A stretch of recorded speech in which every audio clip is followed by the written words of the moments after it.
समाज के लोगों को यह जानकारी होनी चाहिए।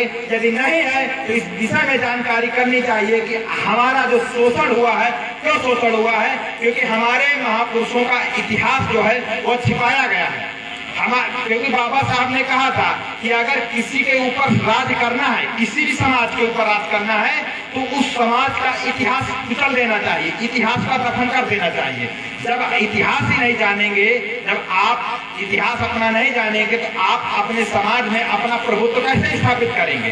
क्योंकि हम लोग, बहुत से लोग जो होते हैं कि बोलते हैं कि हमारे परिवार के लोग इतने धनढ़ थे या एक राजनीतिक थे, तो हम उस परिवार से ताल्लुक रखते हैं, तो उसी धर्म के हिसाब से हम समाज में अपने आप को स्थापित करते हैं। तो जब आपको यह मालूम ही नहीं रहेगा कि हमारे महापुरुष कितने बहादुर थे, तो जब आपको मालूम नहीं रहेगा तो आप समाज में बहादुर बन के नहीं रह सकते हैं। तो समाज में जीवन जीने के लिए विचारों को सबसे पहले मजबूत होना चाहिए। जब हमारे विचार मजबूत होंगे, जब हमारे विचार मजबूत होंगे, तो हमारा समाज मजबूत तैयार होगा और उसी समाज से हम राजनीतिक व्यवस्था को मजबूत कर सकते हैं। तो यही हमारे देश में मनवादियों ने, ब्राह्मणों ने काम किया कि हमारे बहुजन समाज के लोगों को, उनके इतिहास को दबाने का काम किया।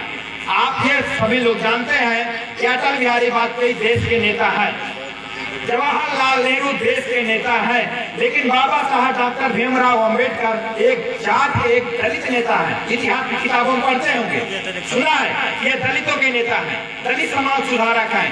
और ज्योतिबा फुले एक दलित समाज सुधारक। आप ये सोचिए, जो महापुरुष होता है वो एक जात का नहीं होता है, वो सर्व समाज का होता है। लेकिन यह बात बताया जाता है कि बाबा साहब भीमराव अम्बेडकर दलित नेता थे, यह प्रचार किया जाता है बाबा साहब के कद को छोटा करने के लिए, क्योंकि उन्होंने जो संविधान लिखा है वो दलितों के लिए ही नहीं लिखा है, इस भारत के सभी लोगों के लिए लिखा है।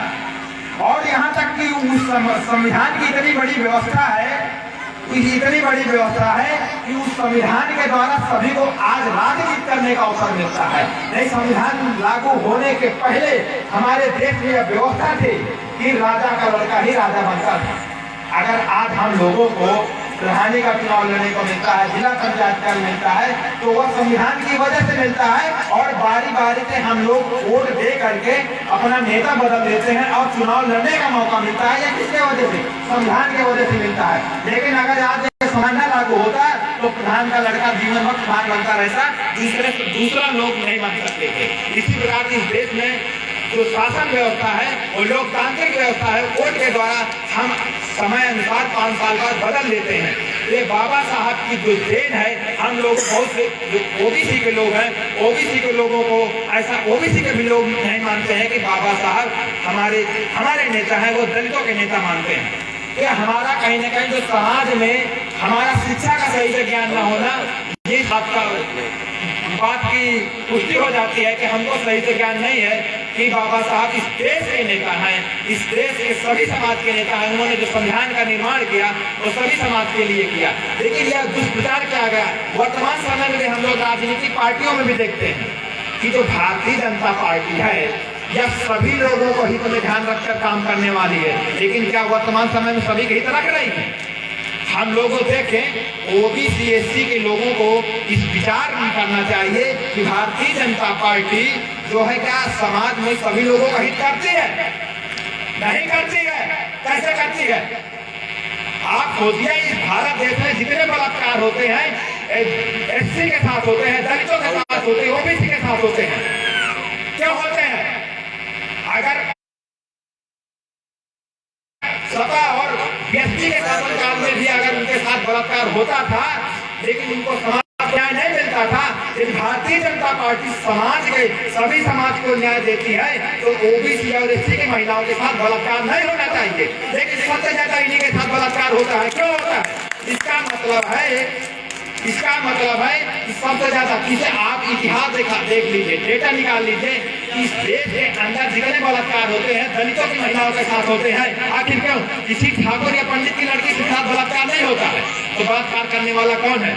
किस जात का आदमी है जो बलात्कार करता है? यही मनवादी लोग हैं, 15% के लोग हैं, ठाकुर ब्राह्मण के लड़के हैं जो ओबीसी एससी की महिलाओं के साथ बलात्कार करते हैं। और क्या एक भी FIR नहीं लिखी जाती है?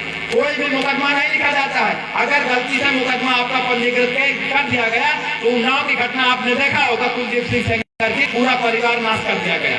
इस देश की व्यवस्था है। वह लोग बोलते हैं, जो लोग बोलते हैं कि बहुजन समाज पार्टी चमारों की पार्टी है, समाजवादी पार्टी यादव की पार्टी है और बहुजन भारतीय जनता पार्टी इस देश की पार्टी है, वो लोग सपा और बसपा को जाति में बर्बाद करके पूरे समाज को, सारे समाज को मूर्ख बना करके आज सत्ता में है भारतीय जनता पार्टी। लेकिन उसी के शासनकाल में एक दलित लड़की का बलात्कार होता है और आज पूरा परिवार बर्बाद हो जाता है। क्या वो हिंदू नहीं है? इस देश में मुसलमानों से लड़ाई लड़ाने के लिए बीजेपी के लोग, आरएसएस के लोग, क्योंकि हमारे देश में हम लोगों को यह बताया जाता है कि हम लोग हिंदू हैं, बताया जाता है।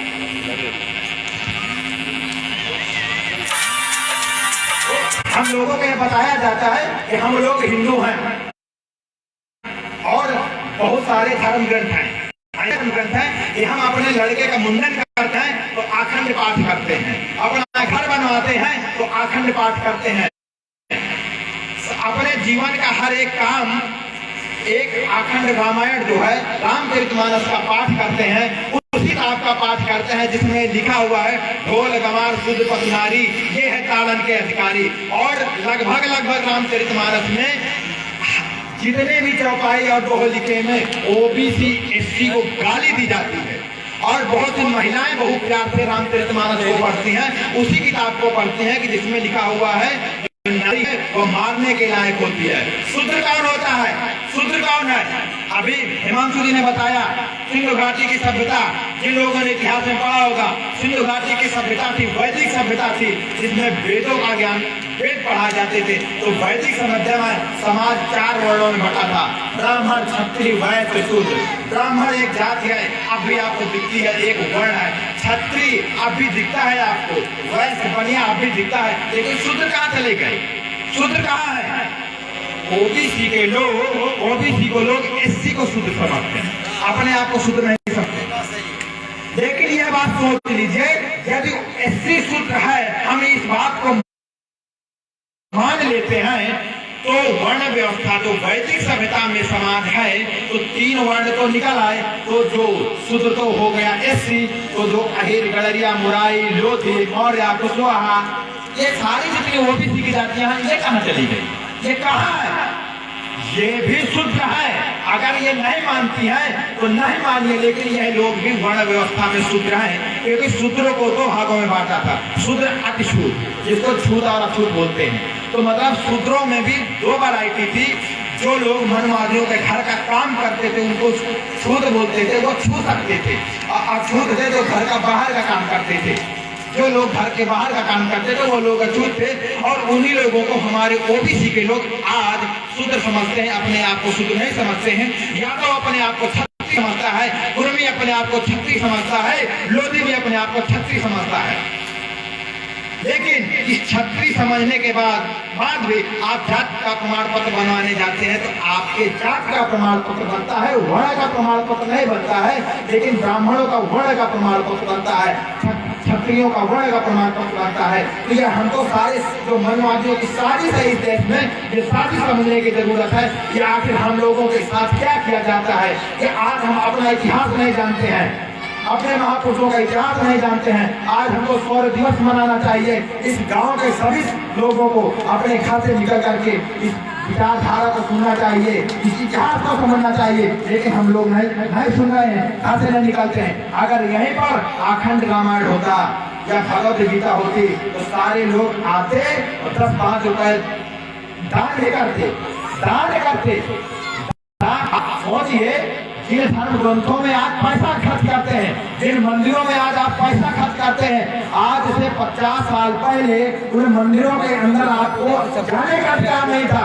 आप लोगों ने सुना होगा कि बाबा साहब डॉक्टर भीमराव ने आपको अधिकार दिलाया है, क्योंकि आप लोगों के शौक थे मंदिर में जाने के लिए। आज से 50 साल पहले मंदिर में जाने का अधिकार नहीं था। आप कोई भी संस्कृत का श्लोक नहीं पढ़ सकते थे। अगर श्लोक पढ़ देते तो जीवा काट दी जाती थी। अगर कानों से सुन लेते तो कान में काट लगा करके डाल दिया जाता था। यह व्यवस्था मनुस्मृति में है। बहुत से लोगों ने सुना होगा कि एक किताब है मनुस्मृति, जो संविधान लागू होने के पहले, जैसे आज हमारे देश में इस देश की शासन व्यवस्था संविधान से चल रही है, वैसे ही मनुस्मृति से चलती थी। इस मनुस्मृति के चलते हुए आज हम लोग अपने आप को नीच समझते हैं। अगर हमारे घर के बगल से कोई ब्राह्मण या ठाकुर निकल जाता है तो हमारी खटिया है, हम अपनी खटिया छोड़ करके कहते हैं आइए महाराज बैठिए। वो कितनी भी छोटी उम्र का हो, हम उसके तुरंत पैर छूते हैं। आप यह सोचिए, हम यदि उनका सम्मान देते हैं, अगर हम 20 साल के हैं, 50 साल के ब्राह्मण का सम्मान देते हैं, तो उनके भी 20 साल के लड़के का कर्तव्य है कि हमारे 50 साल के, हमारे पुरखे का, हमारे दादा का सम्मान करना चाहिए। लेकिन हम उनके समाज के लोगों का सम्मान करते हैं, लेकिन वो हमारे लोगों का सम्मान नहीं करते हैं। इसीलिए हमारा कहना है कि जो लोग हमारे समाज के लोगों का सम्मान नहीं करते हैं, हमको भी उन लोगों का सम्मान नहीं करना चाहिए। यदि आपको चैतुआ, रामलाल, श्यामलाल कह के पुकारते हैं तो आप लोगों को भी उनका नाम लेकर के पुकारना चाहिए। ठाकुर साहब, नंदार और महाराज कहकर नहीं पुकारना चाहिए, क्योंकि सम्मान एक ऐसी चीज है कि सम्मान दोगे तो सम्मान मिलेगा। क्या अपने हर लोगों को बताने की जरूरत है। इन लोगों को दान, मतदान, सम्मान बिल्कुल भी नहीं देना चाहिए। अगर आपके द्वार कितना भी गरीब है, आपके घर में आया है तो इसको दान मत दीजिए, क्योंकि आप जो अपने घर में पैसा रखे, अनाज रखे हैं, आप मेहनत करके लाते हैं। कहीं जितना मेहनत ओबीसी एससी के लोग खेतों में करते हैं, क्या ब्राह्मण उतना खेतों में मेहनत करता है? जो ब्राह्मणों के शरीर में चर्बी दिखती है, ब्राह्मण को मोटा ताजा दिखता है, लेकिन ओबीसी एससी में मोटा ताजा नहीं दिखता है। तो जो उनके चर्बी दिखती है, हमारे द्वारा कमाए हुए धन से वो लोग खाते पीते हैं, उसकी चर्बी है। हम लोग कथा भागवत कराते हैं, अपने लड़कों को उतना सुविधा नहीं देती है, दूध, मखान, सुहारा करी नहीं खिलाते हैं, लेकिन एक दिन हम कथा भागवत कराते हैं तो उस ब्राह्मण को बुलाते हैं और बड़े सब उसके पैर छूते हैं, उसको खिलाते हैं, अपने मेहनत का कमाया हुआ धन उसको खिलाते हैं। हम अपने लड़के की स्कूल की फीस को रोक देते हैं कि बउआ हम ये अखंड रामायण करा ली जाए, ये भागवत करा लिया जाए और अगले महीने तुम्हारी फीस दे दी जाएगी, तुमको किताबें दे दी जाएंगी। और वह हमारे इस पैसे को लेकर के अपने लड़के को देश विदेश में पढ़ाता है और वो अधिकारी बनाता है, नेता बनाता है कि हमारे ही लोगों के ऊपर वो शासन करता है, हमारे ही लोगों का शोषण करता है। तो हमको अपने सामाजिक दोस्त और दुश्मन की पहचान करने की जरूरत है कि इस देश में हमारा सामाजिक दोस्त कौन है, हमारा दुश्मन कौन है। अगर इस देश को समृद्ध बनाया है तो इस देश, आप देख रहे हैं ये बीजेपी की सरकार है तो ब्राह्मणों की सरकार है, यह बात मान लेना चाहिए हमको।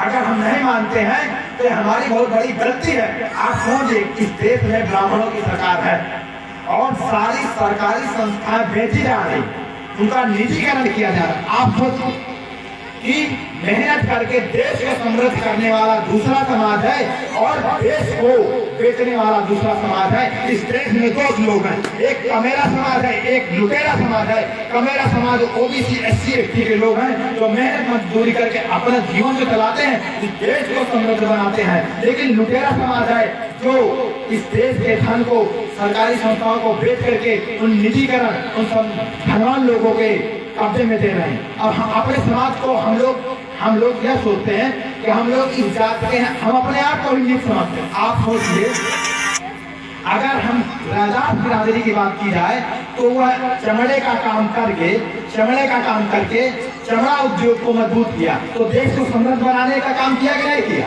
अगर पासवान बिरादरी है तो यह चौकीदारी करता है हर जगह, तो ये देश की सुरक्षा में काम करता है कि नहीं करता है।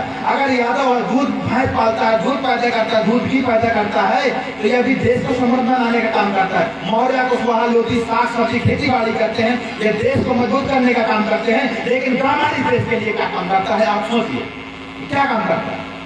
ब्राह्मण मतलब हम लोगों ने देश को कितना योगदान दिया, हमको जातियों में बांट दिया, तो हम जातियों में बंटने के बाद भी इस देश को समृद्ध बनाया। अपने हमको जातियों में बांटा, अब जाति के हिसाब से हमारा काम बांट दिया गया। तो हमने इस देश को समृद्ध बनाने के लिए दूध, दही, भेड़ पालने का जिसको काम दिया गया, उन्होंने ऊन पैदा करके खून भी काम में आती है, दूध भी काम में आता है, साग सब्जी देते हैं, हर चीज आती है। लेकिन ब्राह्मण वनवादियों का जो किया हुआ है कौन सा काम है जो देश के लिए काम में आता है? जो पोथी पढ़ने से देश में क्या काम आता है? कोई काम आता है। लेकिन इन लोगों ने तुमका कहा कि तुम लोग नीच जात के लोग और हम ऊंच जात के लोग, काम हम लोग करते हैं। समाज में इज्जत तो उसकी होनी चाहिए जो मेहनत करता है, मेहनत करने वाले की इज्जत होनी चाहिए, ऊंचा उसको मानना चाहिए। लेकिन मेहनत करने वाला आप जाति में नीच है और जो हराम का खाता है वो ऊंचा बना हुआ है। कि हमारी अज्ञानता का कारण है, हम लोग अज्ञानी हैं, हम मेहनत करके अपने आप को नीच समझते हैं और जो हराम का खाता है उसको हम महान समझते करें। ये लोग ऊंच जात के होते हैं। अरे वो तो भीख मांग कर खाने वाला आदमी कभी ऊंच जात का हो सकता है, लेकिन हम उसको ऊंच जात का समझते हैं। ये हमारी सामाजिक नासमझ है। इसलिए जो बाबा साहब का जो विचारधारा है, बाबा साहब ने ये विचारधारा पैदा की थी कि हमको समाज के हमारे ओबीसी, एससी, एसटी, माइनॉरिटी के लोगों को अपने महापुरुषों का इतिहास जानना चाहिए। बहुत से कम लोग होंगे बाबा साहब को समझाने लिखा है, इसलिए बाबा साहब को बहुत से लोग जानते हैं। नहीं तो ज्योतिबा फूले को बहुत से कम लोग जानते होंगे, और ईवी रामास्वामी पेरियार जो बाल बिरादरी थे उनको बहुत कम लोग जानते होंगे। एक गुलाब सिंह लोधी हैं, क्रांतिकारी रहे हैं, भारत में सबसे पहले झंडा उन्होंने फहराया। उनको नहीं जानते क्यों? क्योंकि ये लोग इतिहास में हमारे बहुजन महापुरुषों को नाम ही नहीं पढ़ाते, उसे पढ़ाते हैं दीनदयाल उपाध्याय को। दीनदयाल उपाध्याय कौन था? जो अंग्रेजों की मुखबरी करता था और सारी संस्थाएं उसी के नाम पर बनाई जाती है। इस देश में ब्राह्मणों के नाम से हर काम हो सकता है, लेकिन ओबीसी, एससी के महापुरुषों के नाम से नहीं हो सकता है। जब उनको पढ़ाया नहीं जाए तो जानेंगे कैसे? राम स्वरूप वर्मा का किसी कोई जानता है? राम स्वरूप वर्मा का कोई नहीं जानता। ललित सिंह यादव को कोई जानता है? कोई नहीं। तुलसीदास सभी लोग जानते हैं ना। तुलसीदास इतना हरामखोर ब्राह्मण था, उसने ऐसी किताब लिखी कि सारी ओबीसी के लोगों को गाली लिखी, रामचरितमानस। और उसको हम लोग ये बताइए, संत रविदास का कभी चित्र देखिए, वो जूता बनाते हुए उनकी फोटो मिलती है। मेहनत करके खाने वाला आदमी अपना मेहनत कर रहा है। लेकिन तुलसीदास को देखिए, जब भी फोटो देखिए किताब में पेन चलाता हुआ, सारा हराम का खाने वाला आदमी किताब चलाते हैं। और उसको हम लोग इतना इज्जत देते हैं, रविदास की इतनी इज्जत नहीं देती। हराम का खाने वाला सारी की सारी झूठ की लिखे। बताइए, रामचरितमानस ने तुलसीदास ने लिखा है। ये जब तुलसीदास था, राम के समय में था, नहीं तो राम के बारे में कैसे लिख दिया? आप अपने तीसरे पीढ़ी के बाबा के इतिहास लिख के दिखा दीजिए, कैसे लिखेंगे? जब थे ही नहीं तो कैसे लिखेंगे? लेकिन ये कैसे लिख दिया? ये हमारे समाज को मूर्ख बनाने के लिए लिखा, और आज हमारा समाज मूर्ख बना हुआ है, उसकी किताब को बड़ी इज्जत देता है। तुलसीदास अगर हम लोग हिंदू हैं और मुसलमान, मुगल काल में रामचरितमानस की रचना हुई है, कहीं पर भी हिंदू शब्द नहीं लिखा गया है, और कहीं पर भी उसने अपने किसी भी किताब में नहीं लिखा है कि मुसलमान इस देश के दुश्मन है। लेकिन आज तुलसीदास की जो औलाद है आज बोलती है कि इस देश का सबसे बड़ा दुश्मन मुसलमान है। आप हमको समझने की जरूरत है। मुसलमान ओबीसी, एससी, एसटी के साथ जातिवाद नहीं करता, छुआछूत नहीं करता, भेदभाव नहीं करता है। वो आपके आरक्षण का भी विरोध नहीं करता, आप जात के नीच हो इसका भी विरोध नहीं करता है। तो आपका दुश्मन कैसे हुआ? वह आपका दुश्मन है नहीं, उसको दुश्मन बनाया है मनवादियों ने। आपके पड़ोस में मंदिर बना है, मंदिर में आपकी आस्था है, मंदिर में मांस कटा के फेंका देते हैं, तो हम लोगों को ऐसे लगता है कि मुसलमान ने फेंक दिया। और मस्जिद में यही काम करते हैं, मांस फेंक देते हैं। तो हिंदू मुस्लिम में जब वोट का नंबर आता है, आरएसएस, बीजेपी वाले बोलते हैं कि इस देश का सबसे बड़ा जो दुश्मन है मुसलमान है, और हिंदुओं की रक्षा करने के लिए बीजेपी ही एक ऐसी पार्टी है, इसीलिए हमको बीजेपी के साथ मिल जाना चाहिए। ठीक है, वोट देकर के हम बीजेपी को बना दिया, हम हिंदुओं की पार्टी को नेता सत्ता में पहुंचा दिया। लेकिन जब इस दलितों के साथ अत्याचार होते हैं, छुआछूत भेदभाव की घटनाएं आती हैं, महिलाओं के साथ बलात्कार होते हैं, तो क्या वो हिंदू नहीं है? उनके साथ क्या सामाजिक न्याय होता है? कभी FIR होती है? यहाँ तक बोला जाता है, अगर किसी ओबीसी एससी महिलाओं के साथ या किसी भी ओबीसी एससी में कैसे भी घटना घटे, उसके साथ कोई घटना घटती है तो जो नेतागिरी करने वाले लोग होते हैं, उसकी लड़ाई लड़ने वाले लोग होते हैं, उसी समाज के लोग होते हैं, क्योंकि उनको ऐसा लगता है कि हमारे समाज के साथ, हमारे भाई के साथ यह घटना घटी है, इसकी लड़ाई लड़नी चाहिए। तो जब हमारे समाज का नेता लड़ता है तो दूसरे क्या बोलते हैं, ये देखो अपनी नेतागिरी चमकाने के चक्कर में ऐसा काम कर रहे हैं। आप ये सोचिए, अगर वह आदमी नेतागिरी चमकाने के चक्कर में करता है तो तुम लोग तो जातिवादी नहीं हो, तो तुम लोगों को लड़ना चाहिए अधिक लड़ाई, तो तुम लोग क्यों नहीं लड़ते हो? इसका मतलब है ये लोग हमारे ऊपर जूता चलाते हैं और हमारी लड़ाई कभी नहीं करते। कोई भी ठाकुर ब्राह्मण की शादी सदा जो मनवादी 15% के लोग हैं इस देश में, कभी ओबीसी एससी के साथ सामाजिक अत्याचार हुआ हो तो ये 15% के लोग कभी हमारी सामाजिक लड़ाई नहीं लड़ी है। जब तुमने सामाजिक लड़ाई नहीं लड़ी है तो हमारे नेता कैसे हो सकते हो? हम लोग इनको वोट क्यों देते हैं? तो अपने आप से सवाल करना चाहिए ओबीसी के लोगों को, कि हमारे लोगों की लड़ाई नहीं लड़ते हैं। आप ये सोचिए कि अभी एमपी के जिला अध्यक्ष बैठे हुए लोधी समाज के बहुत से लोग हैं, यहाँ पर लोधीगंज नाम का चौराहा है, नगर बना हुआ, वहां को शिवनगर कर दिया गया, शिवनगर कर दिया। उसमें बहुत लड़ाई हुई लोधी समाज और ठाकुर समाज, और अगर ऑलरेडी गजट में है, डॉक्यूमेंट में लोधीगंज है, लेकिन जबरदस्ती बार बार शिवनगर किया जा रहा है, तो जो लोग ये सोचते हैं कि बीजेपी हमारे समाज की हित ऐसी है, बताइए तुम बार बार लोधीगंज से तुमको समस्या क्या है? लोधीगंज तो मतलब ये समझता है कि तुम लोधी जाते हो, तुम्हारा इतिहास नहीं होना चाहिए, तुम्हारे नाम से कोई चौराहा नहीं होना चाहिए, और शिवनगर एक ठाकुर है, ठाकुर के नाम से होना चाहिए, ये लोग बताना चाहते हैं। यह हमको इनका राज समझने की जरूरत है कि ये लोग हर एक जगह अपना नाम लगाना चाहते हैं, हमारे समाज का नाम, हमारे महापुरुषों का नाम इतिहास से हटाना चाहते हैं। इसीलिए जो बहुजन क्रांति मोर्चा है, माननीय मोहम्मद मिश्राम के द्वारा बहुत से आपसी संगठन चल रहे हैं, हर एक समाज का संगठन चल रहा है। किसानों की समस्याओं को खत्म करने के लिए किसान मोर्चा का संगठन चलता है, पिछड़ा वर्ग मोर्चाओं के लड़ाई लड़ने के लिए राष्ट्रीय पिछड़ा वर्ग मोर्चा चलता है, आंदोलन करने के लिए बहुजन क्रांति मोर्चा का सामाजिक संगठन चलता है। तो हम लोगों को, बहुजन समाज के लोगों को ऐसे संगठनों का सहयोग और साथ देने की जरूरत है, क्योंकि कोई भी लड़ाई जो है अकेले नहीं जीती जा सकती।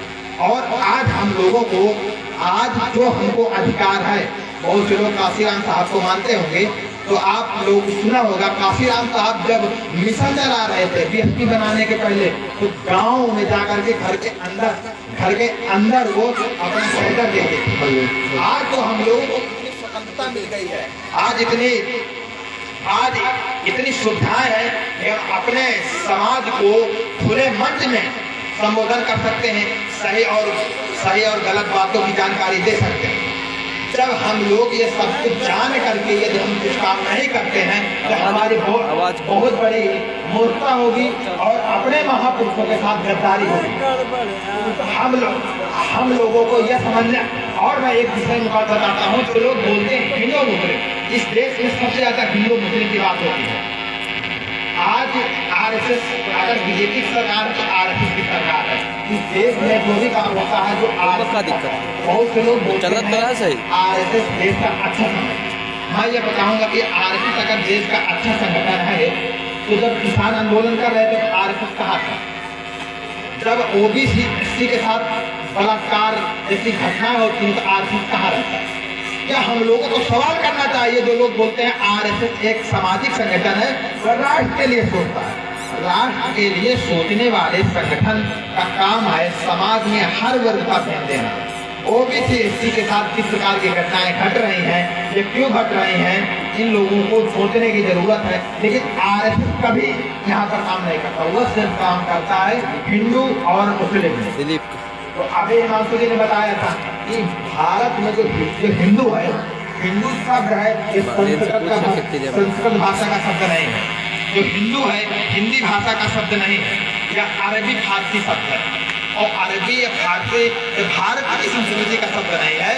तो जो शब्द है, जो भाषा है, हमारी सभ्यता का नहीं है, तो हम लोग हिंदू कैसे होते हैं? कैसे हो सकते? हम लोगों को सोचना चाहिए हम हिंदू नहीं हैं, हमको मनवादियों ने हिंदू के नाम पर बनाया है और अपने आप को छिपने के लिए बनाया है, क्योंकि वर्ण व्यवस्था जो थी, इन लोग को जो शूद्रों को सोचा कि हमको राज करना है। ये हिंदू जो चलन में 1922 में हिंदू महासभा का गठन हुआ। हिंदू शब्द जो राजनीतिक रूप से चलन में आया 1922 में, और 1924 में आरएसएस की स्थापना हुई। मैं आपको बहुत ऐतिहासिक बात बताता हूँ, कोई झूठ बात नहीं है। यहाँ खीर खाने से बच्चा पैदा होने वाली कहानी नहीं है, हल चलाने से लड़की पैदा, खेत में बच्चा पैदा हो जाएगी वाली कहानी नहीं है, कान मंत्र मर्द किया जाएगा, काम से बच्चा पैदा हो जाएगा, ये कहानी नहीं है। यह सारी की सारी झूठी कहानियां हैं, जिनमें हमारा समाज, हमारे देश की जो माताएं बहनें बहुत ज्यादा विश्वास करती है। बलिहारी राव नाम का देवता के नाम से उनका जीवन चल रहा है। किसी भी लड़की की शादी होती है तो यह लोग पूछते हैं कि लड़की कितना पढ़े लिखे, तब हम शादी करेंगे। कोई ये पूछता है क्या कि लड़की कितना व्रत रखती है, लेकिन लड़की सबसे ज्यादा व्रत रखती है। व्रत से जीवन में क्या होने वाला, लेकिन शिक्षा से होने वाला। आप सोचिए, जिसकी वैल्यू है इस समाज में, जिस समाज शिक्षा की अहमियत है, तो हमको शिक्षा में ध्यान देना चाहिए, व्रत में ध्यान नहीं देना चाहिए। लेकिन हम लोग, हमारी बहनें, माताएं बहनें जो है 9 दिन विद्यालय नहीं जाती, 9 दिन पढ़ाई लिखाई नहीं करते हैं, 9 दिन रंगारंग कार्यक्रम होता है दुर्गा जी का, और दुर्गा पूजा होता है, पढ़ाई लिखाई बंद होती है, व्रत चलता रहता है। 9 दिन हम बिल्कुल नहीं पढ़ाई लिखाई करते हैं। लेकिन जब शादी होती है तो कोई पूछता है कि 9 दिन व्रत रहती हो कि नहीं रहती हो, यही पूछते हैं कि कितना पढ़े लिखे हो। इसका मतलब कि शिक्षा महत्वपूर्ण है। बाबा साहब ने कहा है कि शिक्षा वो शेरनी का दूध है जो जितना पिएगा उतना दहाड़ेगा। यदि आप शिक्षित हैं, आपके पास पैसा भले ही नहीं है, आप शिक्षित जानकार हैं, तो आप समाज में सम्मान प्राप्त कर सकते हैं, अपनी बातों को सही से रख सकते हैं। यह शिक्षा का एक बहुत बड़ा एक शक्ति है, शिक्षा की एक पावर है। तो मैं आपको हिंदू का इतिहास बताना चाहता हूँ। 1922 में हिंदू चलन में आया, आरएसएस की स्थापना 1924 में हुई। अगर आप सोचिए, अगर इस देश का दुश्मन मुसलमान है, तो आप सोचिए कि 1942 में जब इस देश में ब्रिटिश शासन था, उस समय भी यहाँ पर चुनाव होने लगे थे। 1919 में चुनाव होते थे और अंग्रेजों के द्वारा शासन की व्यवस्था स्थापित थी, लेकिन चुनाव होते थे तो राजनीतिक पार्टियां थी। तो उस समय कांग्रेस चुनाव लड़ते थे, क्योंकि 1884 में इसकी स्थापना हुई थी। हिंदू महासभा भी चुनाव लड़ता था, हिंदू महासभा चुनाव लड़ता था, आरएसएस चुनाव लड़ता। तो आरएसएस हिंदू महासभा का समर्थक था, आरएसएस सामाजिक संगठन है, हिंदू महासभा का समर्थक था, और मुस्लिम लीग भी चुनाव लड़ता था। तो मैं आपको एक बहुत बड़ी एक घटना बताऊंगा कि मुसलमान कैसे हमारा इस देश का दुश्मन है या नहीं। तो 1942 में जब बंगाल में चुनाव होता है, तो वहां पर कांग्रेस जो है सरकार नहीं बना पाती है, उसके विपक्ष में मुस्लिम लीग जो है, मुस्लिम लीग की कुछ सीटें रहती हैं और हिंदू महासभा की सीट रहती हैं। तो हिंदू महासभा यह चाहती है कि पश्चिम बंगाल में कांग्रेस की सरकार नहीं बनना चाहिए, हमको मुस्लिम लीग से समझौता कर लेना चाहिए। तो मुस्लिम लीग और हिंदू महासभा मिल करके पश्चिम बंगाल में सरकार बनाते हैं, और वहां पर सरकार बनाते हैं। तो डॉक्टर श्यामा प्रसाद मुखर्जी का नाम कुछ लोगों ने सुना होगा, नहीं सुना तो गूगल में आप ढूंढ लीजिए कि डॉक्टर श्यामा प्रसाद मुखर्जी मंत्री बने थे। वह डॉक्टर श्यामा प्रसाद मुखर्जी जिन्होंने जनसंघ नाम की राजनीतिक पार्टी बनाई थी 1952 में, और हिंदू महासभा के नेता थे। आप ये सोचिए, हिंदू महासभा की यदि दुश्मनी मुस्लिम से है, तो उस समय भारत का विभाजन नहीं हुआ था पाकिस्तान से 1942 में, तो मुस्लिमों से मिलकर के तुम लोग राजनीतिक संबंध क्या बनाए और सरकार क्यों बनाया, बंगाल में बनाई और पंजाब में 2 जगह इन्होंने सरकार बनाई। तो हमको इतिहास होता है, इतिहास हमको सबक लेने के लिए होता है। इतिहास यह चीज जानकारी देती है कि हमारा दोस्त कौन है, हमारा दुश्मन कौन है। हम इतिहास नहीं पढ़ते हैं, हम आज देखते हैं। हमने बहुत से लोगों को बोलते हैं कि तुम इतिहास के बारे में क्या जानते हो, तो बोलते हैं हमको इतिहास से लेना देना क्या है, हमको आज देखना है। लेकिन यदि आज आप क्या हैं यह पहले से निर्धारित, आज हम क्या हैं यह इस बात पर निर्भर करता है कि हम कल क्या थे और कल हम क्या रहेंगे, यह इस बात पर निर्भर करेगा कि हम आज क्या कर रहे हैं। तो आज हम क्या है यह इतिहास से है कि हम लोग आज पिछड़े जात के हैं, शूद्र हैं, नीच हैं। क्यों है?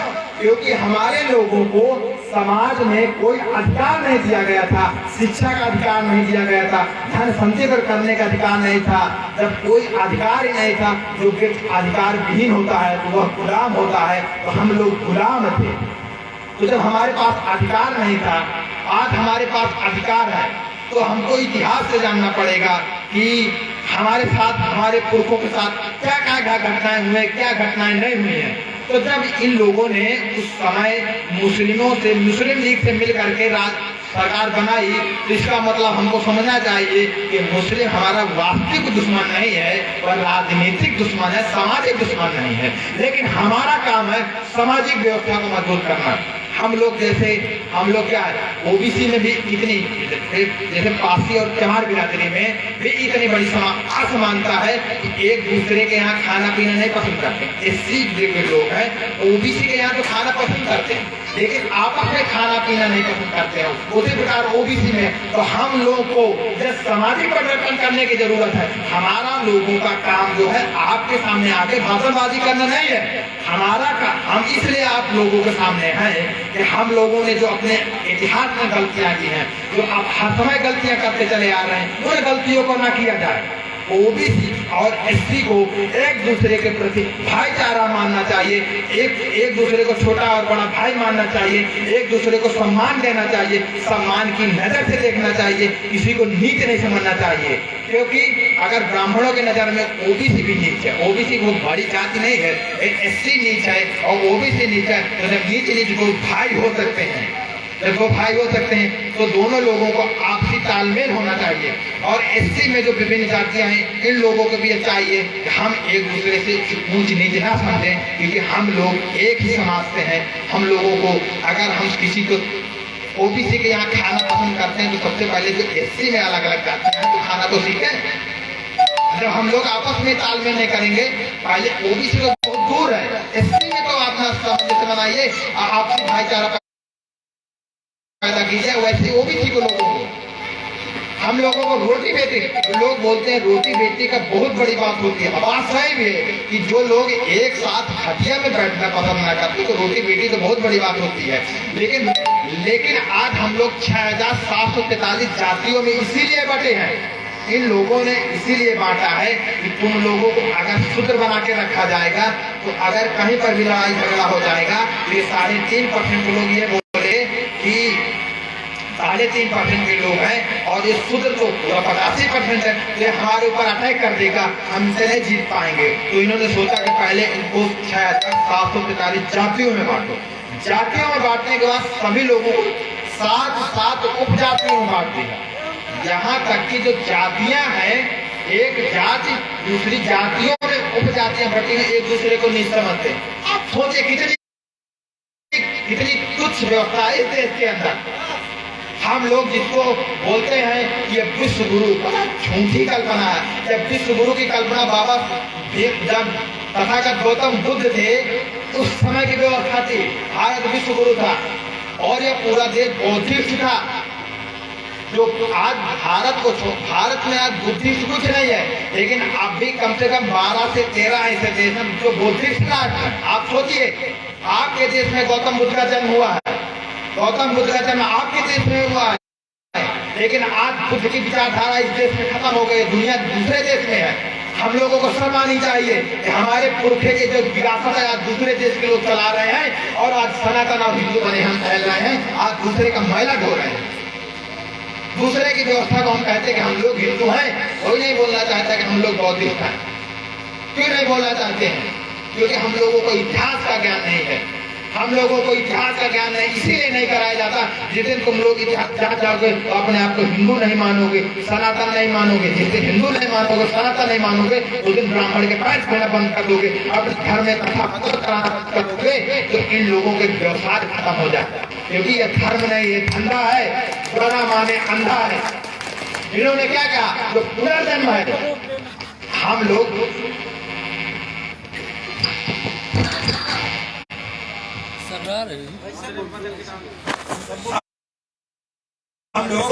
हम लोगों को शिक्षा आज वर्तमान समय में डिजिटल क्यों किया जा रहा है? शिक्षा से क्यों रोका जा रहा है? इन सारी चीजों को समझने की जरूरत है। कि जब तक आप शिक्षित नहीं रहेंगे, जब आप शिक्षित नहीं रहेंगे, आप बुद्धा को नहीं पढ़ेंगे, बुद्धा की विचारधारा को नहीं पढ़ेंगे, यहाँ तक आ ही नहीं सकते हैं। तो आप वहीं पर टिके रहेंगे जहाँ पर ये लोग आपको टिकाना चाहते हैं। 1 किलो चना दे देंगे, 1 किलो चना दे देंगे, 1 रिफाइंड की पैकेट दे देंगे और उसी में आप लोग सोचेंगे ये सरकार बहुत अच्छी है। देखिए कुछ नहीं तो कुछ नहीं देते हैं, लोग तेल दे रहे हैं। अरे तेल से आपका जीवन चलने वाला है।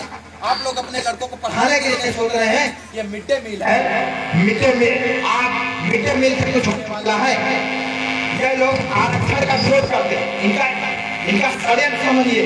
आरक्षण का विरोध करते हैं कि आपको आरक्षण नहीं मिलना चाहिए। और दूसरी बात यह कि निजीकरण का बात, अगर आरक्षण नहीं होना चाहिए तो इसका मतलब देश में शिक्षा नहीं होनी चाहिए। जयचंद से बात कीजिए। तो हमको ये इनका षड्यंत्र समझने की जरूरत है कि ये क्यों लोग शिक्षा का नुकसान कर रहे हैं। और आज कोरोना के नाम से भी विद्यालय बंद किए जा रहे हैं। जब चुनाव आता है तो कोरोना नहीं रहता, लेकिन जब पढ़ाई सही चलने लगती है तो कहते हैं कोरोना आ गया है और विद्यालय बंद कर दिया जाए। लेकिन हम लोग कभी घर से निकलते हैं, अगर कहीं विरोध करना हो तो फोन कर सरकार के खिलाफ विरोध करना है कि अगर तुम कोरोना के नाम से विद्यालय बंद करना है तो अपनी शासन व्यवस्था बंद कर दीजिए। आप मंत्री हैं, विधायक हैं, जो आपके निधि में पैसा आ रहा है इसको भी बंद कर दीजिए, तब तो आप कोरोना के नाम से सब कुछ करें। लेकिन आप अपनी व्यवस्था चला रहे हैं, अपने लड़के को पढ़ा रहे हैं, अपने लड़के को विदेश भेज रहे हैं, लेकिन हमारे गरीब लोगों को, लड़कों को ठीक ठाक चला तो लगा रहे हैं। ये हमको आगे न बढ़ पाए, ये इनका एक षड्यंत्र है। तो हमको ओबीसी SC ST के लोगों को यह वैचारिक रूप से समझने की जरूरत है कि हमको अपना जो वोट है, हमारा जो वोट है, हम लोग आज वोट दारू में अपना वोट देते हैं, पैसे में वोट देते हैं। आप कल्पना कीजिए बाबा साहब ने आपको वोट देने का अधिकार दिया है। और जब इस देश में अंग्रेज थे और कांग्रेस टीम थी, कांग्रेस की अंग्रेजों से यह बात चल रही थी कि वोट देने का अधिकार किसको दिया जाए, किसको ना दिया जाए। तो इस देश के मनवादी ब्राह्मण लोग कहते थे वोट देने का अधिकार किसको होना चाहिए, जो पढ़ा लिखा आदमी हो उसको वोट देने का अधिकार होना चाहिए, जो टैक्स देता हो उसको वोट देने का अधिकार होना चाहिए, ये लोग बोलते थे। लेकिन बाबा साहब सोचे कि इस प्रकार में कौन राजा बनेगा। आज हम लोग वोट के दम से सारी बात करते हैं ना, इस यदा या विधायक सही नहीं है ना, हम वोट दे करके इसको बदल देंगे। तो आज हम इसलिए कहते हैं कि हम बहुसंख्यक समाज से के लोग हैं, हम वोट से बदल देंगे। लेकिन उस समय जानते थे कि ये लोग बहुसंख्यक समाज है, अगर सारे लोगों को एक साथ वोट डालने का अधिकार मिलेगा तो ये राजनीतिक सत्ता परिवर्तन करेंगे, तो हम लोग राजनीति में नहीं आ सकते। इसलिए शिक्षा, जो लोग पढ़े लिखे हों, तो उस समय जो शूद्र समाज का शिक्षित नहीं, मतलब जो ओबीसी SC ST के लोग थे, पढ़े लिखे नहीं थे, तो इनको वोट देने का अधिकार नहीं मिलेगा। और टैक्स देने का, जो टैक्स देने वाला हो वही वोट देगा। तो जब टैक्स कौन देगा, जो बड़ा आदमी होगा वही टैक्स देगा। मतलब कि ये अंग्रेजों के द्वारा पूरा का पूरा जो ओबीसी SC ST के लोग थे, इनको वोट देने के लिए रोका जा रहा था। तभी गोलमेज सम्मेलन में बाबा साहब ने सभी लोगों को कहा, अंग्रेजों से लड़ाई हुई कांग्रेस के खिलाफ। गांधी को हम लोग बहुत सम्मान नजर देखते हैं। गांधी भी चाहते थे कि सभी को वोट देने का अधिकार नहीं मिलना चाहिए। तो आप सोचिए कि आपको जो वोट देने का अधिकार कितने मेहनत से बाबा साहब ने 4 बच्चे कुर्बान करके आपको वोट देने का अधिकार दिया है, और आज आप अपनी वोट दारू में बेचते हैं। आप अपनी वोट दारू में बेचते हैं, पैसे में बेचते हैं। आवाज ज्यादा ना, मनवादी लोग क्या, मनवादी तो आपको अपने हाथ का पुतली समझते हैं। कह रहे जो ओबीसी और SC के जो दारू पीने वाले समाज के लोग हैं, इन लोगों को तो 1 क्वार्टर पहुंचा दिया जाएगा, 500 रुपए दे दिया जाएगा, ये आराम से हमको वोट दे देंगे और नेता बना देंगे, बाद में ऊपर जूता भी चलाना है। तो हमको ऐसी सब चीजें समझना चाहिए कि हमको जो अधिकार, इतना बहुमूल्य अधिकार है, ये अधिकार हमको मिला है, और इस अधिकार को हमको कैसे यूज करना है, कैसे नहीं करना है, हमको समझने की जरूरत है। तो हम लोगों को बस अपने महापुरुषों की एक बच्चा समझने की जरूरत है। जैसे मैंने अभी मेरा बिल्कुल छूट गया है कि तुलसीदास और रामचरितमानस, मैं इसी इसी विषय में बात करके इसी कोशिश करूंगा खत्म करने की।